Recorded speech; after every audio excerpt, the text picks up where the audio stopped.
maybe for a lot of firsts, first time since. What would it mean to cap that off with the first outright Big Ten championship and so on? It's fun, man. It's fun to to feel the excitement from the fans and so much support in the area from everybody. So happy to see us doing well, and to look at the history books and see where we stack up, and the fact that we've only had that this will be our 14th Big Ten championship, and knowing that we're a part of something so big at this school where so many amazing things happen. It's humbling, to be honest. When you look back at your true freshman year, you guys didn't make the tournament. Is it kind of insane to see where the program has gotten since then? I don't know if anybody would have believed. If you show somebody probably a picture of Chrysler Arena last game, anybody would have believed that would have been true. The place packed with fans and us playing for a share of the Big Ten title. Nobody would have thought that that would come about, and the way it has, it's been incredible.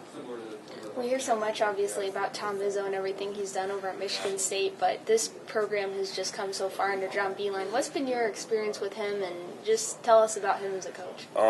He's he's real old-fashioned. He's a faithful man. He's a teacher. He prides himself on trying to teach the game, and he really loves trying to help us all grow as young men, and that's what's most important to him is our success, not only here but beyond.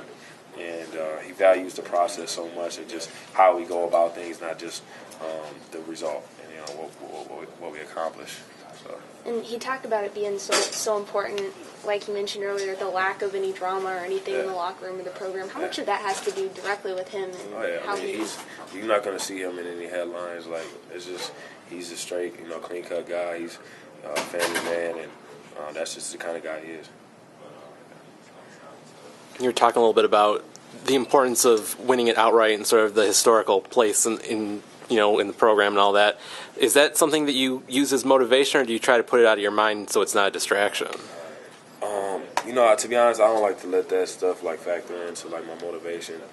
You got to be able to be able to focus on each game, because where you're gonna get the motivation when you start in the Big Ten season is you got to go game by game, and you got to be motivated, and you got to want to win every single game.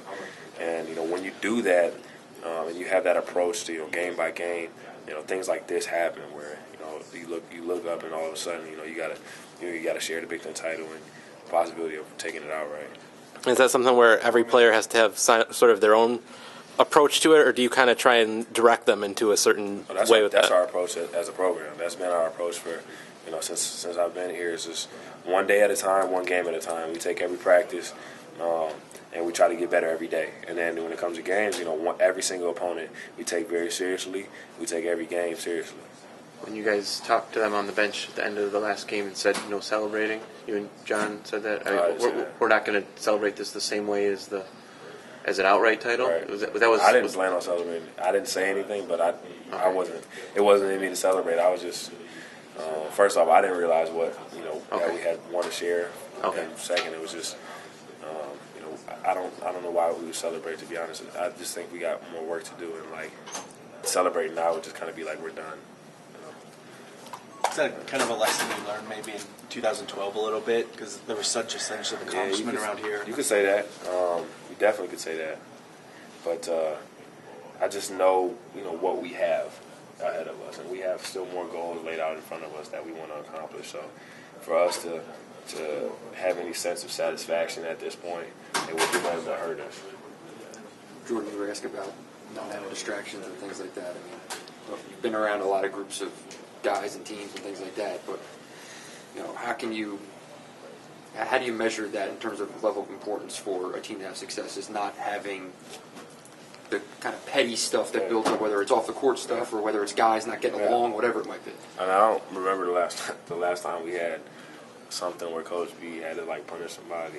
I can't remember the last time somebody got into it outside on the court, trying to motivate somebody or something. It's just at this point we all just focus, and I think that's what that's what comes from these distractions, or I think that the lack of distractions comes from that level of focus that everybody has. We all focus on that goal and trying to be better. And we knew coming into this thing, we want to stay focused, and we want to be able to take coaching from teammates too. And when they try to help you with something, like not being sensitive to it.